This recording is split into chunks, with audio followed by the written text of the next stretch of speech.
Hi guys, this is TECH V.S here. Today I'm here with some new topics and I'm sure you will uh, I'm just sorry for this. It's pressure of my screen. My screen recorder is not working, so I'm sorry.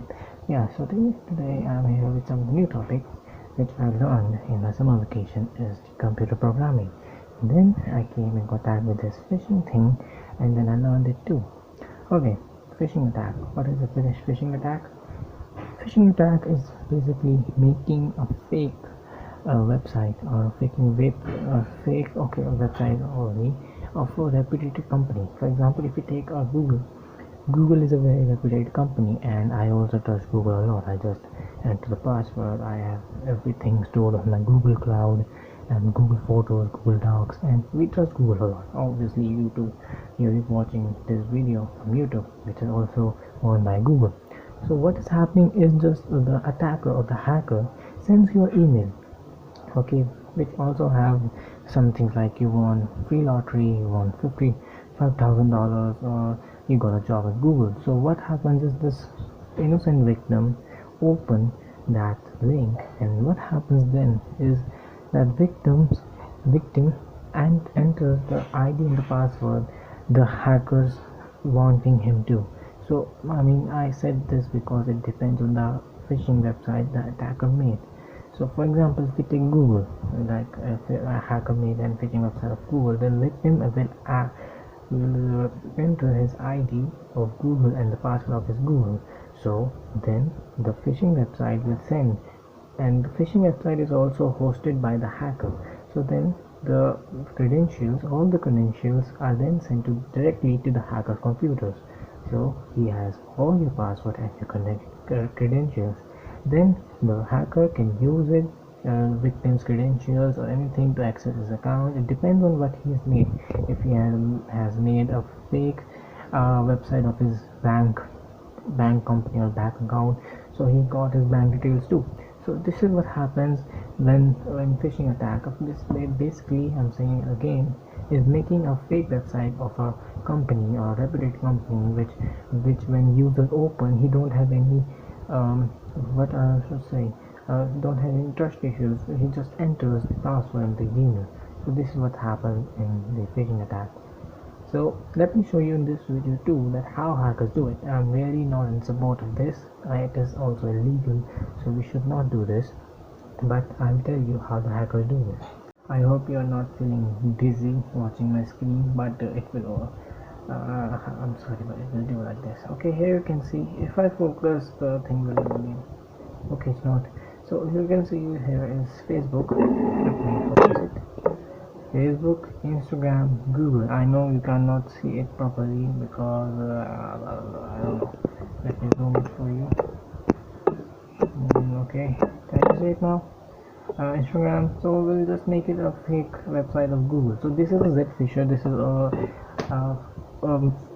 this is the easiest way you can make a fake phishing website, and this is the most used. But a hacker, the high level hackers don't use this because it's too easy, and a high level hackers made real full. Their link is also like similar to the ones original. So let's select the option. We'll go with Google, which is 03. Then we need to type what type of we need. You can pause and see. We need Gmail 02. We don't. Oh, this will now ask for the host. You don't need to know about this or all this, and just enter 4 times 5, and it will now generate new, and it will now generate us a email. This is the email. This is a link. I'm sorry. This is the link. HTTPS localhost 555. Okay. One more thing. Zfisher. With Zfisher, we can only access the link from this system only because it is made from. This is hosted from this system.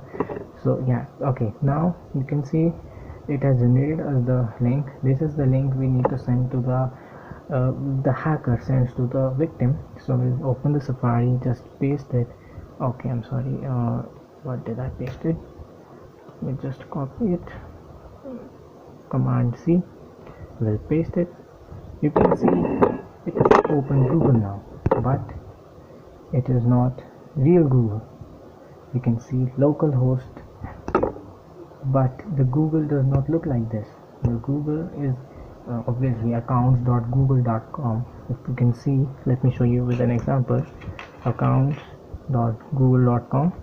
You can see, okay, it's already open. I'm sorry. Okay, let me show you later. So once I enter my ID and password in this, let me fix this. Okay, I'll just use a fake email 1234 @ 443. It's okay, gmail.com, and then I'll use my password QWERTY, and then I'll just click on sign in. What happens after I sign in?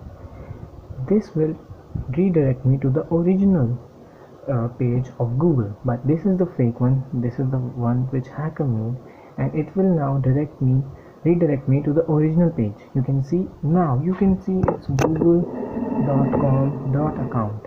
Okay, you can see, but later it was localhost. So this is one way you can identify if it's real or fake. Now you can see I am redirected to real Google account. So when I entered some of my it is a real page. Okay, what happened to my credential and my password? As I told you, it got sent to the hacker's laptop. You can see here these. Okay, I'm sorry. Oh my god, wait. Yes, you can see my email vansh123.com, and my password I added QWERTY. Hackers got my IP address, my email, my password. This is what this phishing is. I hope you found this very helpful. I hope, and I'm again saying I don't support this at any ways. So it's illegal too. So don't try it. I'm just telling you, this is an example. I don't do this. I have never did this with any of my. You can do this with friends as a prank, but don't do it seriously. Okay, you can get in a lot of big trouble. So that's it for today. Find this video helpful, just thumbs up and subscribe to my channel. Thanks for watching.